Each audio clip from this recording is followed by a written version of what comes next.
We'll take a look at the DXY, which of course is where the magic happened. We had a really aggressive move to the downside, and I believe we did sweep the lows. Yes, we did. Okay, let's make sure we can see that. There we go. So we did see price take out the lows. So we did have initially some weakness on the dollar. Of course, that was followed by a bit of a reversal. We had the press conference shortly afterwards, and we did see some strength enter the market. Has this really changed the direction of the USD? Yes, we've seen some strength. Yes, we've rejected support essentially, but is this really enough to justify potentially looking for buys in the dollar? I'm not quite convinced. So I am still pretty bearish on USD. However, I'm not as keen to keep shorting anymore because of what we've done and where we're trading. Now, price still definitely has room to keep going if it wants to. We've been falling since the start of the year. You know, the analysis with the DXY has been a very clear bearish trend. Of course, as of late, it's starting to tie a little bit and become a bit more corrective. So maybe an up move, a reversal is on the cards soon come, but I would still say the market's pretty bearish, and I wouldn't be surprised if it do keep falling. But in terms of technicals and opportunities and quality of opportunities, I'm not so keen to keep shorting as price comes back into major lows. I'm happy to short when price is trading here away from the lows because I expect price to get there. So that's the trading range I'm looking to take advantage of. If price is looking like it's about to make another lower low and get back to prior lows, and a trend is likely to continue, I can take advantage of that by trading the pullbacks on the way to that low. But once the market has done that job, it's taken out the low, now I'm a little bit more cautious. Maybe price does respect the low. Maybe price still does want to push to the downside. Maybe we become a bit more corrective now as we look to reverse. So that's kind of the information I'm waiting for on the dollar to see how price does print over the next few days, at least to the end of the week, but over the next few days, potentially even over the next week as well, before I really do cement another opportunity. I'm looking at the dollar. I would still say things are bearish, so if you're looking for opportunities, I would still be looking to short the market. This rejection doesn't tell me that we're about to reverse. There's no significance about it. Yes, a pretty ugly wick to the downside, but the momentum wasn't necessarily really significant. We've come back to retest some price structure. We've already had a strong reaction intraday, really nice reaction on the hourly chart. I would still say things are bearish and price is probably still likely to push back to lows. So my take on the DXY is still bearish, but because of the reason I just made about where we're trading and the fact we're taking the lows, I'm not so interested to keep trading it, and that's purely based on my rules and my experience. So yeah, DXY for now still bearish. We're still very consistent with the lower highs, but I'm waiting for a bit more development before I look to join the party. Maybe this is another lower high forming, and maybe we do run to lows. And that was my same kind of take with Euro yesterday. That's why I wasn't really keen to trade Euro, because of course Euro just made some new highs as well. I said this is an area where price can be very vulnerable, and I want Euro to kind of develop and really show me the next potential move, go create a new swing high or reverse if it wants to, which is why I said I'm not really interested in trading Euro. And of course with FOMC later in the day, we did have a bit of noise in that area. So that's why I just wanted to back away from Euro. Looks like we did pull back, and looks like we just about retested that. I mean, we might have missed it by a pip there, but more or less we've retested that prior high. We've had a really nice bounce on it as well. So generally not a bad place for a buy. We've been pretty consistent with all these higher lows, which we've been mentioning, and it looks like maybe price is forming another one. Again, I'm not so optimistic about Euro right now. I would still say Euro is bullish. USD is still weak, so the opportunities you really want to be focused on is still the buying opportunities. But again, I wouldn't be looking for anything crazy. We've already seen some really aggressive rejection. A push back to highs there I think would be a great trade in itself. And then we'll look to see what dollar does from there onwards. But we're still really consistent with the lows. We're still respecting structure. Yeah, I would still be pretty bullish on Euro. Looks like we've had a successful break and retest of that high. So intraday, I do think we can see a push back to resistance, back to swing highs, and then we'll go from there. Pound USD as well. This one went and smashed into my targets yesterday, so very unfortunate to be trailed out of my position. Was gutted about that one, especially the first trade I took on the 50-minute chart in a while.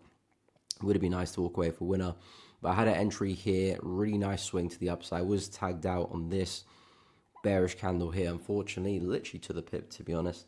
And then of course FOMC came in. I would have held probably through FOMC because price was over here, I would have trailed stops above break even. So I would have been relatively safe to hold, to be honest. But yeah, very violent move. So, closing before the trade does make sense as well.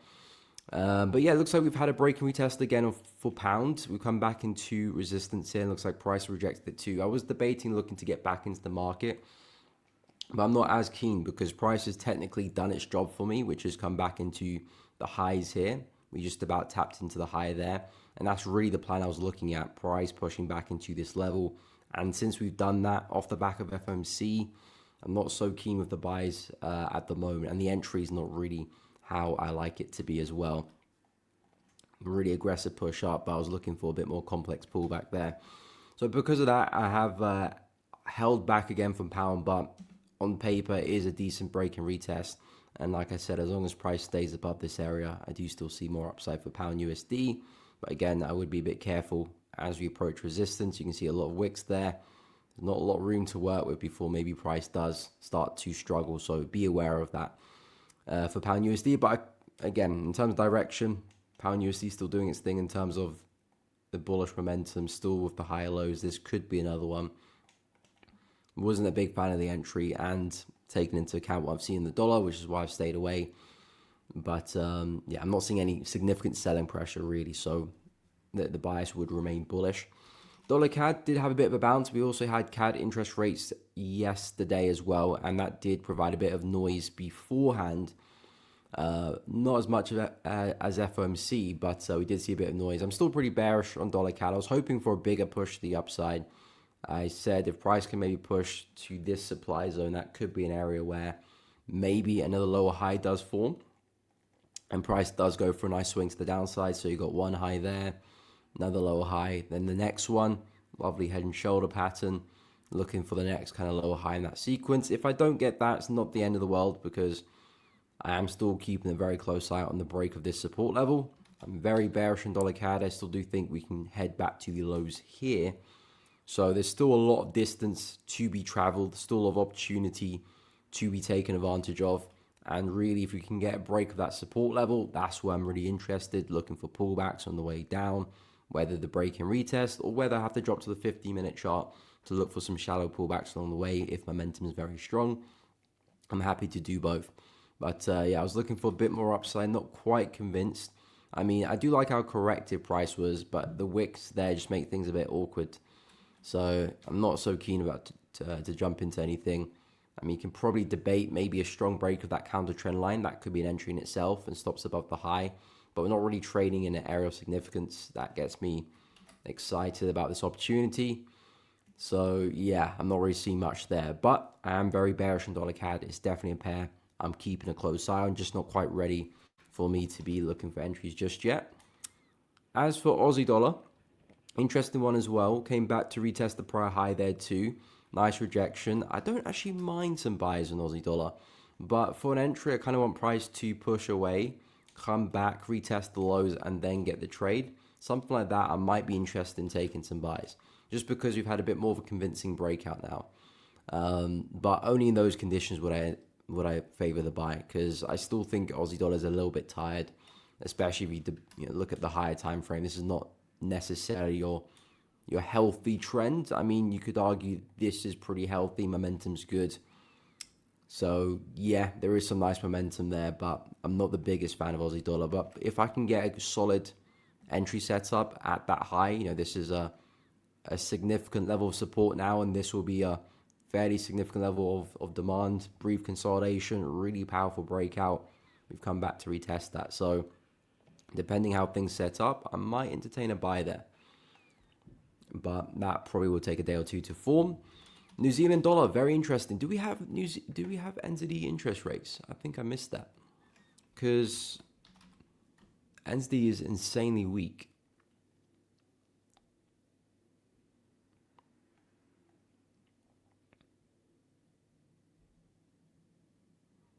I think I missed something,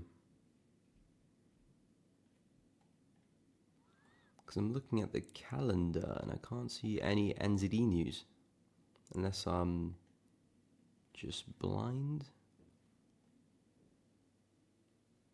Okay, 11:45. We did have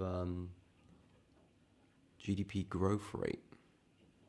Okay, which came out very... Okay, so the numbers were very off to what they were expected. But yeah, I wouldn't think... Okay, yeah, it probably is that, to be honest. 11:45. I mean, I was asleep during those times, so I was not really paying attention to the charts. But looks like, yeah, the miss on the GDP growth rate is probably what caused this. But yeah, really violent move on NZD. I can't lie, really violent. Stuttering. Really violent move on NZD here. I was looking to see if price could break structure, but nope, we just wicked through and sold off a cliff. But I am still pretty bearish on USD, so it begs the question, who's going to be weaker, NZD or USD? Now, I'm still looking at these higher lows, and I'm debating if another one's going to form, but this is a very violent move, so I do need things to settle. This is a really aggressive move. Maybe do we pull back a little bit, attack the lows again? This will become like a big area of demand here, because this is what gave us the last swing to the upside. Maybe a test of this area could be something to look into. Maybe somewhat of a trend line connecting the dots there. That could be a nice trade to look into, but yeah, that's going to take, again, maybe a few days to develop, because this momentum needs to calm down. Maybe you need to see a short-term up move first before you talk about the buys. I'm not going to be jumping straight in, especially against that momentum. But yeah, New Zealand dollar, I still do have some of a bullish bias. I do think that will be the bigger move. I'm still looking to attack USD weakness until proven otherwise. But yeah, NZD is very weak at the moment as well, so I have to be quite careful of that. But I am getting ready for some buys generally in this area here. As for gold was very, well, it wasn't very much, was it? It kind of wicked up and down, but nothing crazy. I would still say price is rejecting well that low. Very nice push to the upside this morning. I think I missed that. I mean, I'm not really looking to trade gold on the 15-minute just yet, so I'm only focusing with the currency pairs at the moment. I'm just taking it slow and steady.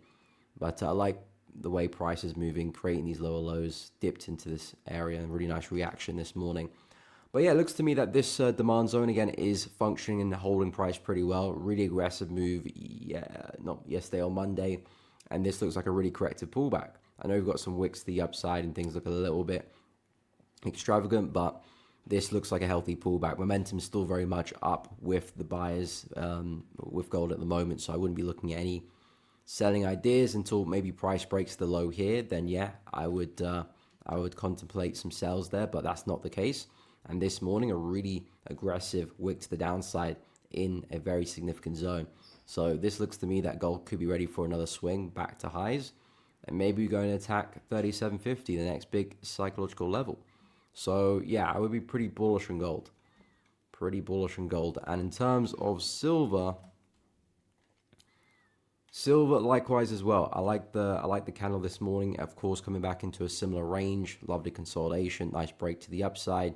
I said keep an eye on this area. This could look like a nice area for a retest. But I did say wait for price to develop. You don't want to be entering straight away, because we were looking pretty aggressive on the way down yesterday. Yeah, we were looking pretty aggressive on the way down. So I said wait for price to maybe find support, maybe double bottom before looking to get into anything. And actually, I would still probably suggest we're kind of flat here. So what would be nice maybe would be another push to the low and then taking some buys there. Or if you're looking for the safer trade, waiting for that momentum to break out, then looking for some pullbacks after that. That way you can be pretty confident that momentum is back in the market, that price is finding support and probably going to form a higher low. And then your job is just to look for the corrections after that and trade it back to highs. And maybe you drop to like a 15-minute or a 5-minute chart to trade that. But that becomes a much simpler opportunity to maneuver, because this here is where the noise is. This is where the fluctuation is. If you do wait for a strong break to the upside, it puts momentum back with the buyers, and there's a likeliness that we will probably come back to highs.